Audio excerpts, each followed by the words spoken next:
गठिया का नाम सुनते ही हमारे दिमाग में बुजुर्गों को होने वाली बीमारी का ख्याल सबसे पहले आता है, लेकिन जरूरी नहीं है कि गठिया सिर्फ बुजुर्गों को ही हो। आज की तारीख में लोगों के बदलते खान पान, रहन सहन की वजह से युवाओं और बच्चों को भी गठिया की परेशानी होने लगती है। बात अगर बच्चों की जाए तो बच्चों को होने वाली गठिया की परेशानी को जुवेनाइल इडियोपैथिक अर्थराइटिस के नाम से जाना जाता है। सबसे बड़ी बात यह है कि इस गठिया की समस्या को लेकर ज्यादातर लोग अनजान हैं, इसलिए शायद कम ही लोगों को पता हो कि बच्चों को भी गठिया की समस्या हो सकती है। आज की इस वीडियो में एक्सपर्ट आपको बताएंगे कि आखिर क्या होता है जुवेनाइल इडियोपैथिक अर्थराइटिस और इससे कैसे आप छुटकारा पा सकते हैं। जुवेनाइल इडियोपैथिक आर्थराइटिस के बारे में बताऊं, ये 16 साल से कम उम्र के बच्चों में होने वाली सबसे कॉमन आर्थराइटिस है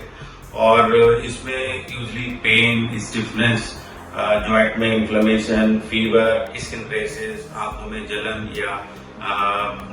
जिसे कहते हैं ग्रिटी सेंसेशन होना एक आम बात है। यूजली ये देखा गया है कि समटाइम्स बच्चा जो है पेन भी कंप्लेन नहीं करता और जब वो वॉक करता है, सुबह उठता है तो वो उसका गीट पैटर्न वाला लिम्पिंग होता है और वो जोड़ों में इन्फ्लेमेशन यानी कि सूजन बताता है, वो जकड़न बताता है। एक ऑटो इम्यून डिसऑर्डर है जिसमें कि अपनी बॉडी की जो प्रतिरक्षा क्षमता है वो अपने ही बॉडी के सेल्स के अगेंस्ट लड़ने लगती है और जो प्रोडक्ट बनता है वो इन ज्वाइंट्स में जाके डिपॉजिट होता है जो कि इन्फ्लेमेशन क्रॉस करता है। पेन होना, जोड़ों में सूजन आ जाना और लिम्प करके चलना,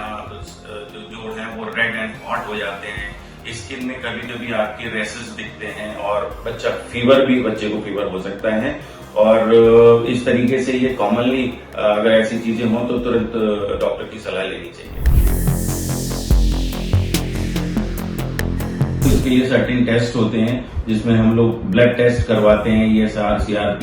HLA-B27, RA factor, ACCP and ANA। तो इस तरीके से हम टेस्ट करवा के इसकी डायग्नोसिस बना सकते हैं। इसमें जॉइंट्स का डैमेज हो जाना, हार्ट की मसल्स का जो कमजोर पड़ जाना, आंखों में प्रॉब्लम हो जाना, डाइजेस्टिव सिस्टम में प्रॉब्लम हो जाना, लंग्स की मसल्स में, लंग्स के टिश्यूज में प्रॉब्लम हो जाना, रिप्रोडक्टिव ऑर्गन्स में प्रॉब्लम हो जाना, ग्रोथ डिस्टर्बेंस जो होते हैं बच्चों के लिए कॉम्प्लिकेशन होते हैं। और अगर हम बात करें इसका जो ट्रीटमेंट होता है, बेसिकली जो ट्रीटमेंट होता है वो हमारा फोकस होता है कि बच्चे को पेन, स्वेलिंग से निजात दिलाना। हालांकि कुछ केसेस में कुछ महीनों में सबसाइड हो जाती है, लेकिन कुछ बच्चों में ये फिर टीन एज के बाद भी कंटिन्यू करती है। सच बहुत पर्टिकुलर चीजें तो नहीं है जो कि आर्थराइटिस में अवॉइड करनी चाहिए, लेकिन जो ठंडी चीजें हैं वो बचानी चाहिए और खाने में हमें जो वेट कंट्रोल करे हमारा, जैसे हाई फाइबर डाइट हुई और ओमेगा 3 हाई डाइट हुई, vitamin D, vitamin B12, calcium rich diet, ये हमें लगता है कि